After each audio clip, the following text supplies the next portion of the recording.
Et salut les amis, nous sommes revenus de notre voyage au Mexique, donc on se retrouve dans l'atelier cette fois-ci pour une nouvelle vidéo. On va parler des eaux-de-vie de cidre et on se retrouve en Normandie, dans le nord-ouest de la France, pour parler des eaux-de-vie de cidre. Avant de commencer cette vidéo, il faut que vous sachiez que l'eau-de-vie de cidre c'est le résultat de la distillation du cidre ou du cidre et de poirée. Et que le nom Calvados est une appellation d'origine protégée et contrôlée. Cela veut dire que le Calvados peut être fabriqué dans une zone géographique bien précise, et ici ça sera dans la région du Calvados. Si une eau-de-vie de cidre est faite hors de cette zone géographique, il est obligatoirement interdit de l'appeler Calvados. Il faut savoir que l'eau-de-vie de cidre n'est pas constituée à 100% de pommes, ils utilisent aussi de la poire. Avant tout, il faut savoir que pour fabriquer une eau-de-vie de cidre, il y a 8 étapes importantes à réaliser.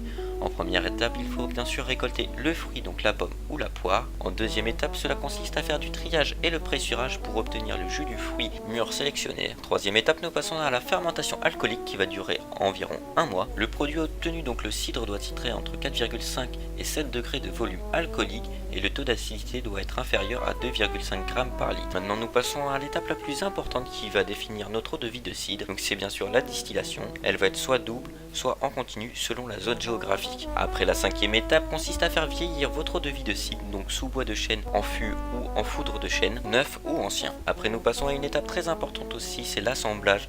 Cela permet à notre eau-de-vie de cidre d'avoir les mêmes arômes et le même goût en bouche que les années précédentes. La septième étape consiste à la réduction, on va faire un ajout d'eau déminéralisée pour réduire le degré d'alcool. Et pour terminer notre eau-de-vie de cidre, il y aura la dernière étape, donc la huitième, la mise en bouteille, l'habillage et l'étiquetage. Il faut savoir aussi qu'une eau-de-vie en bouteille ne vieillit plus jamais. L'âge d'un Calvados mentionné sur l'étiquette indique l'âge la plus jeune de l'eau-de-vie, qui entre dans la composition du Calvados lors de l'assemblage. Le millésime mentionné sur l'étiquette est une année de référence indiquant que les eaux-de-vie qui constituent le Calvados proviennent d'une seule et même année de distillation. Il faut savoir qu'il y a des classifications comme pour la tequila pour les eaux-de-vie de cidre, mais cette fois-ci ça va être des mentions d'âge qui ne sont pas obligatoires sur l'étiquette. Alors pour la classification, on va commencer du plus jeune au plus vieux. Mention d'âge utilisée pour le plus jeune sera soit 3 étoiles, 3 pommes, fine ou encore VS qui veut dire Very Special. Pour avoir ces 4 mentions, il doit être vieilli 2 ans minimum sous bois. Pour une eau-de-vie vieillie 3 ans minimum sous bois, nous allons avoir les mentions vieux ou réserve.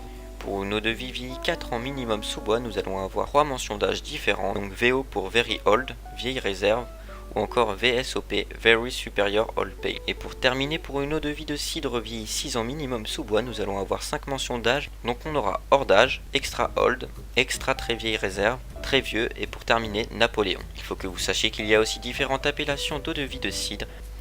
Il y a l'AOC Calvados avec une zone géographique de production en Basse-Normandie et Haute-Normandie. Il n'y a pas de méthode de distillation imposée, elle se fera le plus souvent avec une simple distillation, donc alambic en continu, avec un temps de vieillissement en fût de 2 ans minimum. Après nous avons là aussi Calvados du Pays d'Auge. Ce Calvados est produit en Basse-Normandie et plus précisément dans le Pays d'Auge, une petite région de la Basse-Normandie.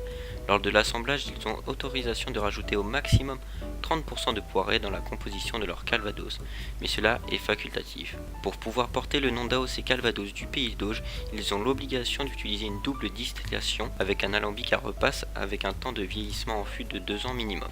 Nous avons aussi l'AOC Calvados d'Onfonté qui a quelques spécificités. Produit lui aussi en Normandie mais cette fois-ci dans les départements de la Manche, l'Orne et la Mayenne. Lors de son assemblage, le Calvados doit contenir cette fois-ci au minimum 30% de poirée dans sa composition. Pour lui, on sera sur une simple distillation, cette fois-ci encore un alambic en continu avec un temps de vieillissement en fût de chêne de 3 ans minimum. Avant de terminer la vidéo, je vais vous citer quelques marques commerciales de Calvados comme le Père Magloire, le domaine Dupont, Boulard ou encore les Calvados Bunel.